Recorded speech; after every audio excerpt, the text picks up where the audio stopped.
porte bien sur lui depuis 6 jours que roulent tous nos entretiens. Et vous n'êtes point bien si vous n'en parlez à toute heure. Puisque tu connaissais l'homme, que n'es-tu donc la première à m'entretenir et n'épargnes-tu la peine de te jeter sur ces discours? Mais vous ne m'en laissez pas le temps, vous avez grand soin là-dessus qu'il est difficile de prévenir.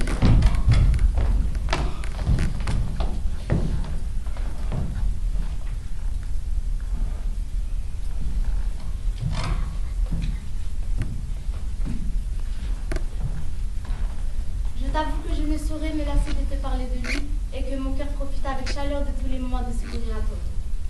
Mais dis-moi, regarde-tu les sentiments que j'ai pour lui? Regarde. Ai-je tort de m'abandonner à ces douces impressions? Pas cela. Et voudrais-tu que je fusse insensible aux tendres protestations de cette passion ardente qu'il témoigne pour moi? En Dieu te plaise. Dis-moi un peu, Toinette, ne trouves-tu pas comme moi qu'il a quelque chose du ciel, quelques effets du destin dans l'aventure inopinée de notre connaissance? Ouais. Ne trouves-tu pas que cette action d'embrasser ma défense sans me connaître est tout à fait d'un honnête homme? Ouais. Que l'on ne peut pas en user plus généreusement? Oui, d'accord. Et qu'il fait tout cela de la meilleure grâce du monde? Oui. Ne trouves-tu pas, Toinette, qu'il est bien fait de sa personne? Assurément. Qu'il a l'air le meilleur du monde? Sans doute. Que ses discours comme ses actions ont quelque chose de noble? Cela est sûr. Que l'on ne peut rien entendre de plus passionné de tout ce qu'il me dit? C'est vrai. Et qu'il n'est rien de plus fâcheux que la contrainte que l'on me tient, qui bouge tout commerce au doux empressement de cette mutuelle ardeur que le ciel nous inspire? Tu as raison. Mais ma pauvre Toinette, crois-tu qu'il m'aime autant qu'il me le dit? Ces choses-là sont parfois un peu sujettes à caution. Les grimaces d'amour ressemblent fort à la vérité. J'en ai vu de grands comédiens là-dessus. Antoinette, puis-tu là? Hélas, de la façon qu'il me parle, sont-il bien possible qu'il ne me croie vrai? J'en serai bientôt éclairci, car la résolution où il vous écrivait hier qu'il vous ferait demander en mariage est une prompte loi, à savoir s'il dit vrai ou non. Ça sera là la bonne preuve. Antoinette, celui-là me trompe, je ne croirai de ma vie aucun homme. Là, votre père qui revient.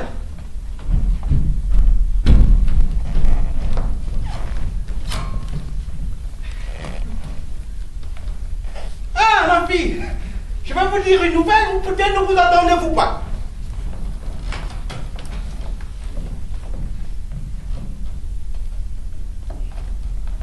On vous demande un mariage. Oh, qu'est-ce que cela? Vous riez?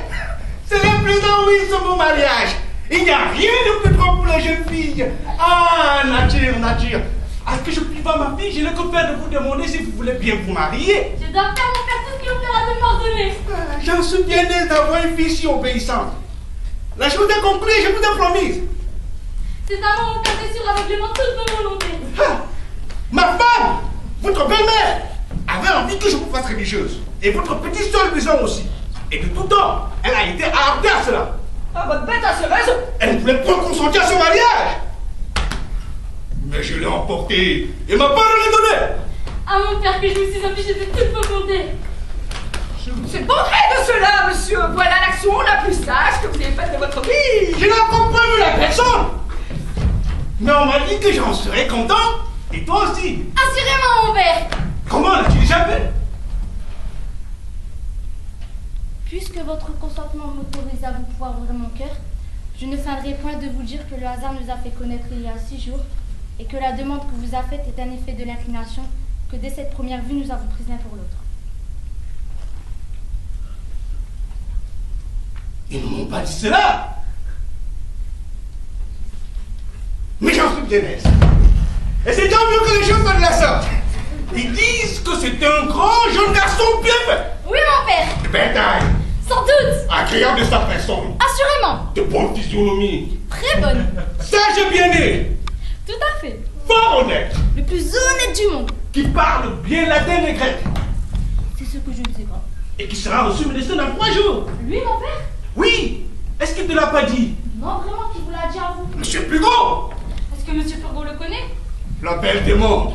Il faut bien qu'il le connaisse puisque c'est son neveu. Cliente neveu de Monsieur Purgon. Quelle cliente? Nous parlons de celui pour qui l'on t'a demandé un mariage. Ouais. Eh bien, c'est le neveu de Monsieur Pugon, qui est le fils de son beau-frère, le médecin Monsieur Diafoirus. Et ce fils s'appelle Thomas Diafoirus et non pas client. Et nous avons conclu ce mariage ce matin. Monsieur Pugon, Monsieur Fleuron et moi. Et demain, ce genre prétendu me sera aidé par son père. Qu'est-ce que cela? Vous voilà toutes les bobies. c'est que mon père reconnaît que vous avez parlé d'une personne et que la cause d'une autre. Monsieur, vous avez fait ce dessin burlesque. Et avec tout le bien que vous avez, vous voulez marier votre fille. Voilà, mais... Oui, de quoi de mec qui est coquille, elle plus longue que tu es. Voilà, toutou, vous êtes de bons avec qui. Oh, ne pouvons-nous raisonner ensemble sans nous emporter, non. Parlons de sang-froid. Quelle est la raison, s'il vous plaît, pour un tel mariage? Ma raison est que, me voyant infirme et malade comme je suis, je veux me faire un gendre et des alliés médecins, afin de m'appuyer de bons secours contre ma maladie, d'avoir dans ma famille les soins des remèdes qui me sont nécessaires, et d'être à même des consultations et des ordonnances. On va dire une raison. Il y a plaisir à se répondre doucement les uns aux autres. Mais monsieur, mettez la main à la conscience, est-ce que vous êtes malade? Comment, coquille? Si je suis malade? Si je suis malade, puis là! Oui, vous êtes malade. Nous n'ayons point à nous quereller là-dessus. Oh oui, vous êtes même fort malade, j'en demeure d'accord.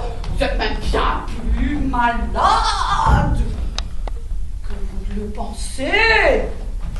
Voilà.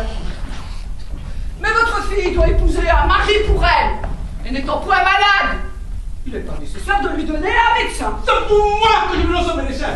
Et une fille de bonne nature doit être ravie d'épouser ce qui est utile à la santé de son père. Ma foi, monsieur, voulez-vous qu'en ami, je vous donne un conseil. Quel est-il son conseil? Ne pas songer à ce mariage-là. La raison? La raison, c'est qu'elle ne consentira pas. Elle ne consentira pas? Non.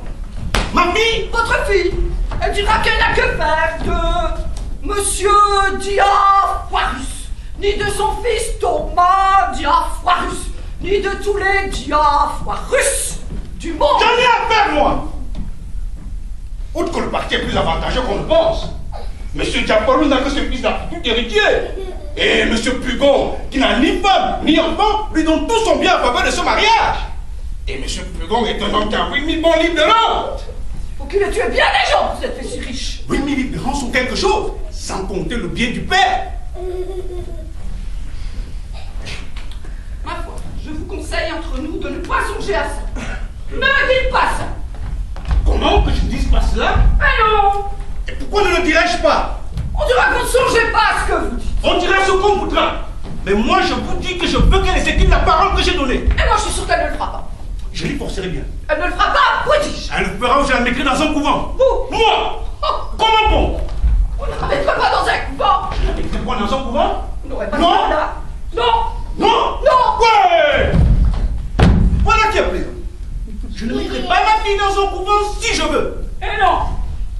Qui m'en empêchera? Vous-même. Moi? Oui. Vous n'aurez pas ce cœur-là. Je l'aurai. Vous vous moquez. Je ne me moque point. La tendresse paternelle vous prend. Elle ne me prendra point. Elle vous prendra. Une petite larme ou deux, des bras jetés au cou. Ah, mon petit papa mignon chéri seront assez pour vous toucher. Tout cela ne me fera rien. Je vous connais, vous êtes bon naturellement. Je ne suis pas bon. Et je suis méchant quand je veux. Doucement, monsieur. Ne songez pas que vous êtes malade. Je lui commande absolument de se prendre à préparer le mari que je dis. Et moi je lui défends absolument, n'en fait rien. Où est-ce donc que nous sommes? Mais quelle audace est-ce là? À une coquille de servante de parler de la sorte devant son maître?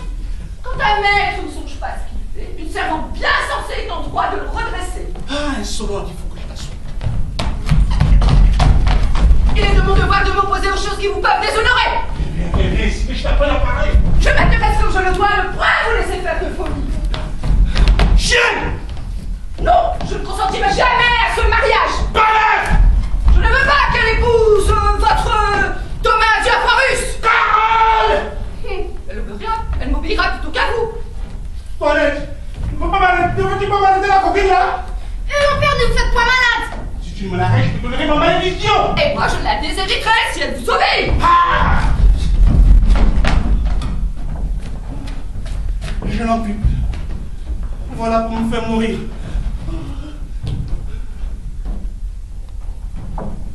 Ah, ma femme approchée! Qu'avez-vous, mon pauvre mari? Venez-vous-en ici à vos secours. Qu'est-ce que donc il y a, mon petit-fils?